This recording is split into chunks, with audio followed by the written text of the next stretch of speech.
Hello, good morning. My name is Mustafa, and in today's tutorial I'm going to show you a very cool trick that you can use to grab the information from a form without breaking the sweat, without assigning so many IDs and stuff like that. So let's get into the code. So first and foremost, we are going to use what I'll call the conventional way of getting values from an input field that we all use, that we all know and that we use.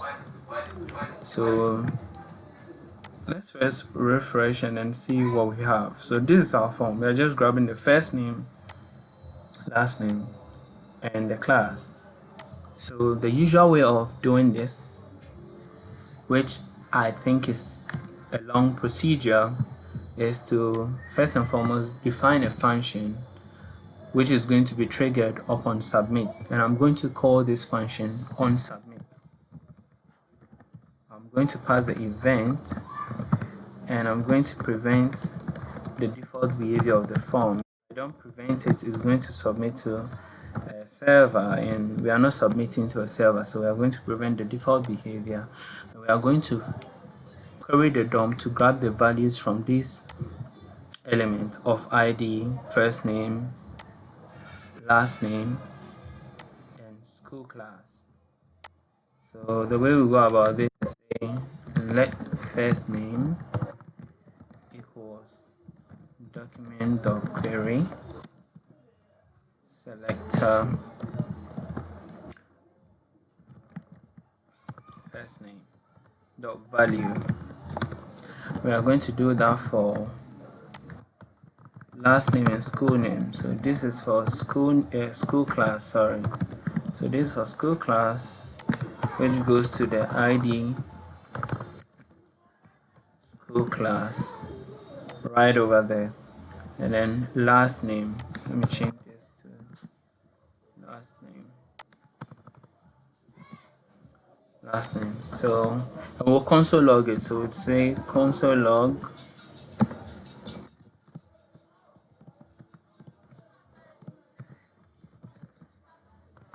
first name, last name, and then school class. And then we'll come up here, and then we are going to assign the onSubmit to the onSubmit event listener. So do onSubmit, passing the event. We save it, we refresh, and let's do this. Let's open the console too. So we have the first name, last name, and actually okay, great. And the class is going to be business. If we fire this, we are getting the first name, which is there, the last name, which is here, and the school class, which is business, which is right over there. Now this is what I call the conventional way of doing things, that is assigning IDs to the elements and then later querying the DOM to grab the values of those IDs. I think this is a long way of doing things, because if we have input fields of 20 or 1000, we may need to keep doing a variable is equal to document.query, and then we assign the ID and then we grab the value. I think this is a very long procedure, so I'm going to show you the simplified procedure. So let me comment this first, and then we are going to scrape off the IDs from these. We can leave it there, but we actually don't need the ID, so we're going to scrape it off. Scrape this ID off, and scrape that one too off.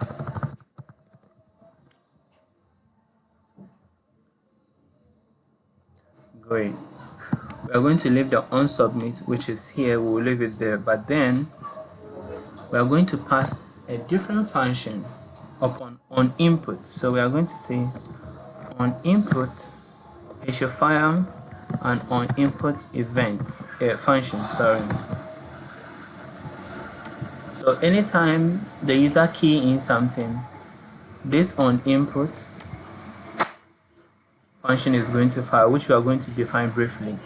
Over here we'll do the same thing for the last name too. We are going to call the on input function on it.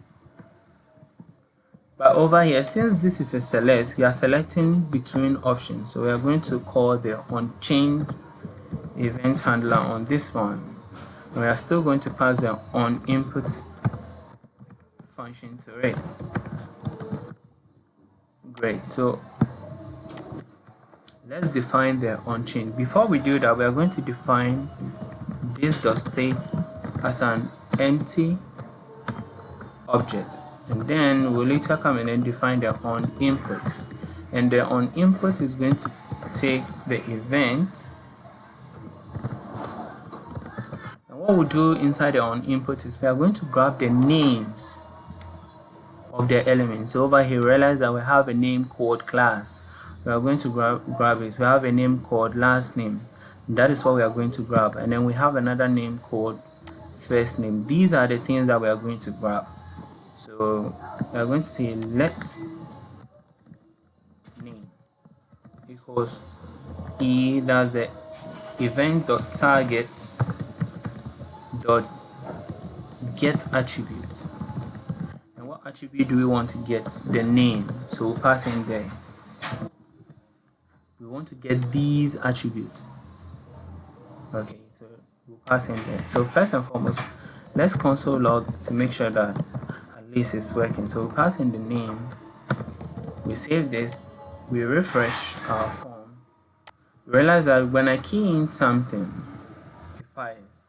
So at the first name, the name attribute on this particular element is first name, and that is what you see here. Over here, to the name attribute over here is last name, and over here the name attribute here is what? Is class. So there you have it. So if I change some of these attributes to, let's say, class 1 2 3, if I refresh this and I change this, you realize that class 1 2 3 shows up, which is the name attribute here.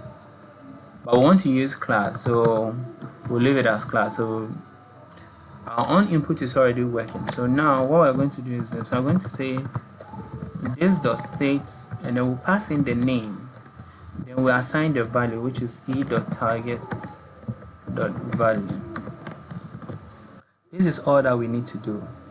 And then we are going to call our on submit. So our on submit is going to be that e dot prevent default.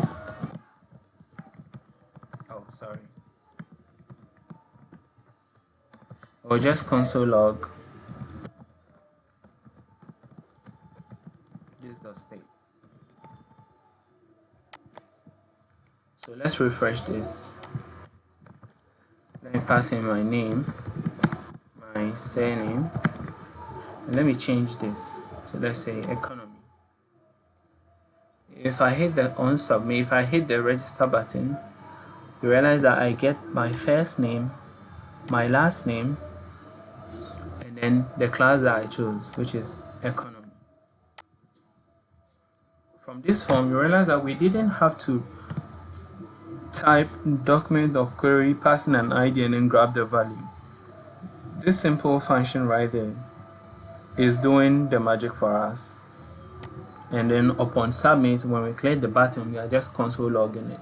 So over here, if we are to send it to the backend, they will implement the logic, because the values are all stored inside this thing over there. That is the this.state. All the values that we get from the form is stored here. So now let's increase the number of fields that we have. Okay, let me copy this and paste it there. Sorry.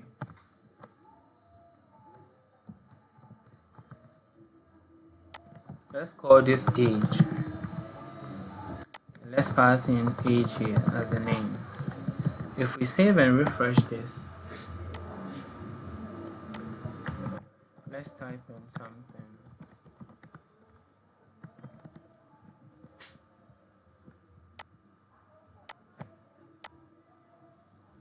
Realize we are grabbing the informations again. We are grabbing the informations of the form without necessarily querying the DOM every now and then, simply because we've defined a very simple function which is handling that. So we don't need to be writing document.query selector, passing the ID, grab the value, let a variable equals document.query selector, passing the ID, and then grab the value. If you write such a simple function, you are good to go when it comes to form. So even if the information that you are grabbing from the form is 1000, that simple function is going to handle everything for you. Let's include another thing here. Let's call this location, and let's pass in the name location here, and let's go. Let's refresh this. Let's key in again. Let's say Musi Maki, let's say age 44, location, let's say